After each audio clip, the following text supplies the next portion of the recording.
Senator Judge Robin Padilla questioned whether former COA ICFAO State Auditor Roderick Wamil has sufficient knowledge and actual experience in areas with terrorism threats covered by confidential operations.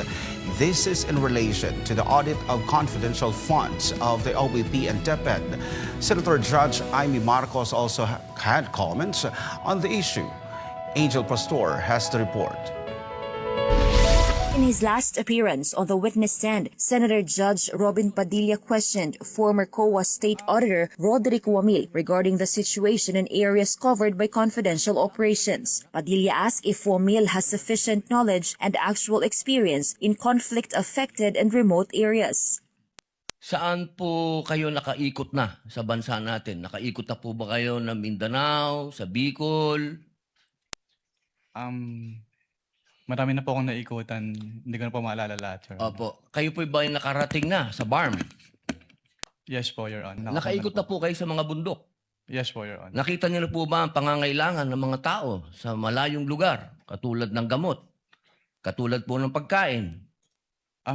Wala naman po akong na-observe, Your Honor. Ayun, wala. Hindi po kayo exposed.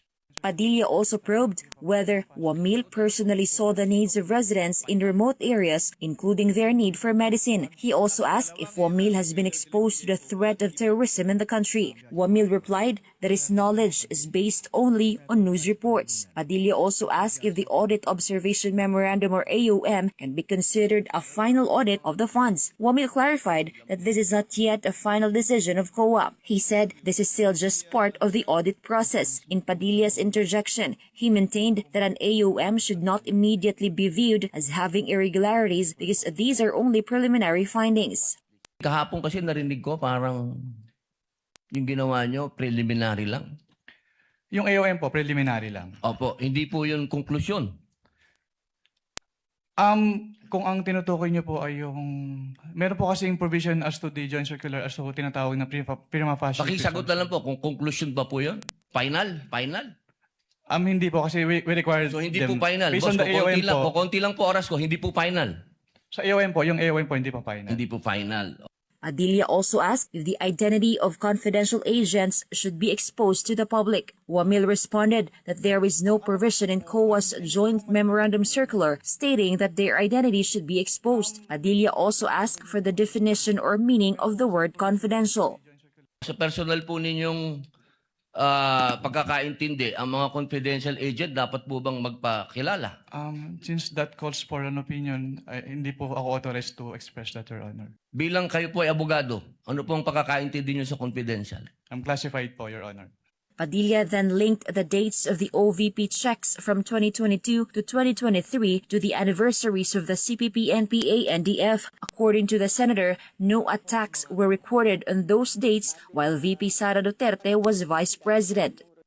Ang 50th po, golden anniversary ng NDF, National Democratic Front, ay April 24. Kaya ko po nabanggit lahat to. Ito pong mga dates na to, nung December 26, March 29, April 24, lahat po ito, walang nangyaring attack. Lahat po foiled. Wala po. For the first time, wala pong nangyaring attack. Kasi tuwing founding anniversary, may attack. Meanwhile, Senator Judge Amy Marcos questioned Wamil regarding the results of the audit on the confidential funds of the OVP and DepEd. Marcos maintained that COA made no direct statement saying that the confidential funds were stolen or fictitious. She said there's also no such statement in the notice of disallowance, notice of suspension, audit observation memorandum, and other submitted documents. Doon sa mga AR ng OVP, meron bang sinabi na gawa-gawa lang, hindi tunay, peke? Dahil hindi po yan yung focus ng audit namin, wala po may basis para magkaroon ng findings po doon sa mga sinasabi niyo. So ang sagot, no. Walang sinasabi na fictitious yung AR. Marcos pushed back against what she described as Wamil's disrespectful and seemingly non-direct answers to her questions. Marcos also questioned why Vice President Sara Duterte is considered the accountable officer for the cash advances of the OVP and DepEd. Responsive po, ang tinatanong ko lang, Hindi ba yung designated, yung SDO, si Fajardo lang at si Acosta, hindi si VP, hindi siya yung payee eh. Ang liwa-liwanag. Pero ang sinabi niyo po kanina yung accountable officer. Kaya nga, so yung accountable officer, yung SDO, nasa JCD Hindi na lang po yan eh. si SDO po yung accountable Hindi, officer, or, Your Honor. ang sabi doon, head of agency or person designated. Oo, ang liwanag sa definition ng joint circular. Mag-yes or no ka lang, kanina ka pa inaaway mo ko lagi.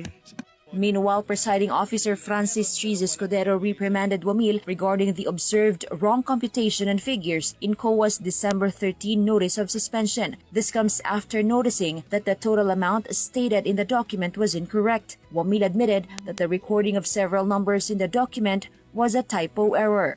I totaled it and your total is wrong. Kindly total the figures that you wrote there. Yes, sir. It was a typo error po. 69,787,000 pesos. Yung subsequent issuances, binabanggit po 69 million na, pero yung detalye, hindi na po 10.5 million, 10 million na. Ano ba talaga? Reporting for News and World, this has been Angel Pastor, SMNI News.